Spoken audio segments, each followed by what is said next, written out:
Hi అండి. Mushrooms, పుట్టగొడుగులు ఇవి ఎలా శుభ్రం చేసుకోవాలి అనేది మీకు నేను చూపించబోతున్నాను.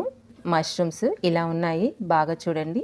శుభ్రమైన తర్వాత కూడా చూడండి ఎలా ఉంటాయి అన్నది. ఎలా క్లీన్ చేయాలి అంటే గోధుమ పిండి వేస్తున్నాను 3 స్పూన్స్ అనమాట. 4 స్పూన్స్ కూడా వేసుకోవచ్చు. వీటిని బాగా రబ్ చేయాలండి. అన్నిటినీ రబ్ చేసేసేయాలన్నమాట. గోధుమ పిండే కాదండి, మైదా పిండి కూడా వేసుకొని శుభ్రం చేసుకోవచ్చు. నీరు పోసి మళ్ళీ శుభ్రం చేయాలండి.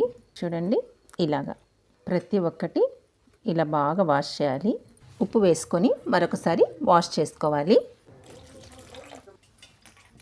కొంచెం ఎక్కువసేపు రబ్ చేసుకొని వాష్ చేసుకోవాలి. ఇలా శుభ్రం చేసుకోవాలి. శుభ్రం కాకముందు, కడగకముందు మీకు చూపించాను. శుభ్రం చేసిన తర్వాత ఇప్పుడు మీకు చూపిస్తున్నాను. చూడండి ఎలా ఉన్నాయి. కొంచెం ఎక్కువ సమయం పడుతుందండి క్లీన్ చేసుకోవడానికి. బాయ్.